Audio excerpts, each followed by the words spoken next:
Have you ever missed someone you know wasn't good for you? You knew they hurt you, they drained you, they made you question your worth. And yet, some nights, your mind still wanders back to them. It's strange, isn't it? The way we can crave the very people who broke us. But what if I told you, missing someone who's wrong for you isn't weakness, it's psychology. When we fall for someone, our brain releases a cocktail of chemicals.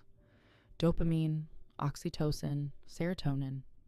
These are the same chemicals linked to addiction. In fact, studies from neuroscientists at Stanford show that romantic love activates the same reward centers in the brain as drugs like cocaine. So when that person leaves, your brain literally goes through withdrawal. That's why it hurts so much. You're not just missing them, you're detoxing from them. But here's the twist most people don't understand. You're not actually missing them. You're missing how you felt around them, the excitement, the validation, the illusion of being seen, even if it wasn't real. Your brain creates emotional memories. It links that person with intense highs, and even the lows become addictive because they're emotionally charged. So every time you feel lonely, your brain replays those old highs like a highlight reel, tricking you into believing that person was special. But if they were so wrong for you, why does your heart still hold on? Because the human mind doesn't crave peace. It craves familiarity. If chaos was your comfort, peace can feel boring. And that's one of the most painful truths in psychology.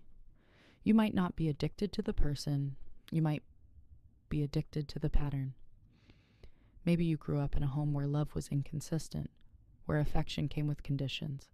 So when someone treats you unpredictably, one day warm, the next day cold, your nervous system calls that love, not because it feels good, but because it feels familiar. It's what your body recognizes as home. That's why your logical mind says, move on. But your emotional mind keeps whispering, go back. It's not weakness, it's conditioning. You see, missing someone isn't proof they were right for you. It's proof that they impacted you. The brain can't instantly separate love from habit. When you spent months or years building emotional routines with someone, morning texts, late night talks, their name lighting up your phone, those moments become neurological pathways. Breaking them feels like losing a part of yourself. And here's the cruel irony. Your brain doesn't process emotional pain and physical pain differently.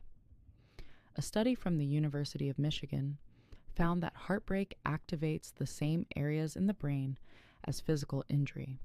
So when you say, it feels like my heart is breaking, your brain agrees. That's not just poetic. It's scientific reality. But here's what people rarely tell you. Missing someone who's wrong for you is not a sign that you should go back. It's a sign that you're healing. Because to heal, your brain must first process withdrawal.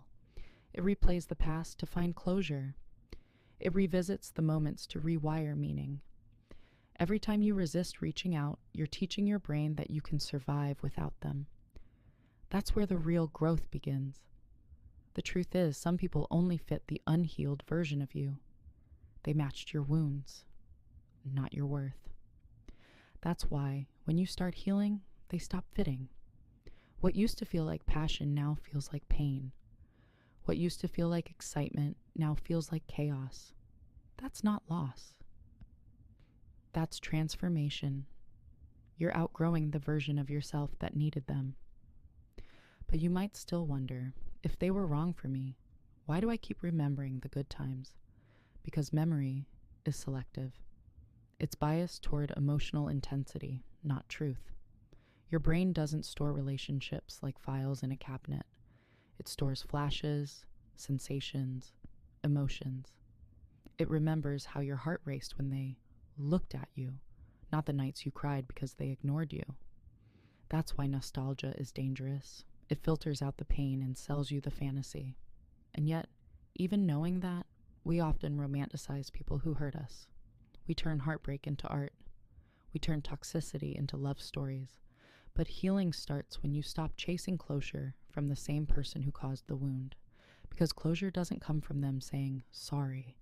It comes from you understanding why you stayed. Ask yourself, what was I really attached to? Their love, or the idea of being chosen by them? Did I love them, or did I love how they distracted me from myself?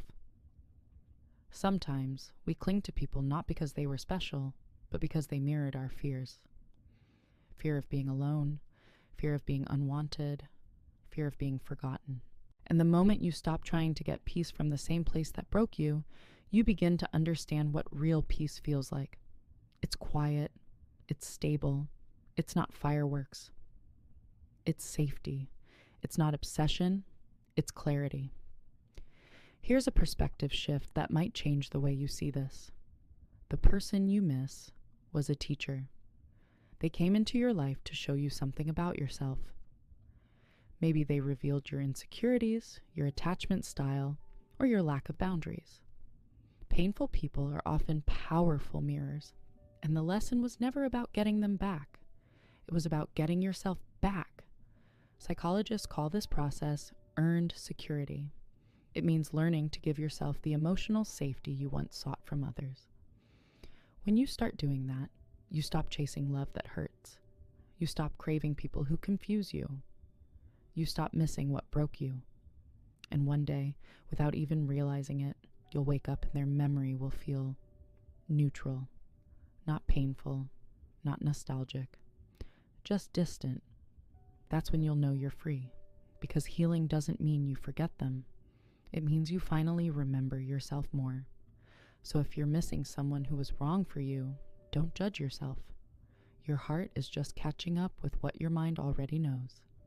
You deserve a love that doesn't make you question your worth, a peace that doesn't feel like silence after chaos, a person who stays because they want to, not because you chase them to. The real reason we miss people who are wrong for us isn't because they were right. It's because they woke something up inside us. A longing for love, connection, validation. But you can give those things to yourself now.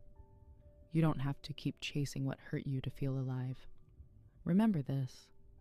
The person who broke you cannot be the one to heal you. That healing, that wholeness, that calm, it begins the moment you choose yourself again. And when you do, you'll realize the people who were wrong for you were never your soulmates. They were your awakeners. If you found this video helpful, make sure to subscribe for more deep psychology insights.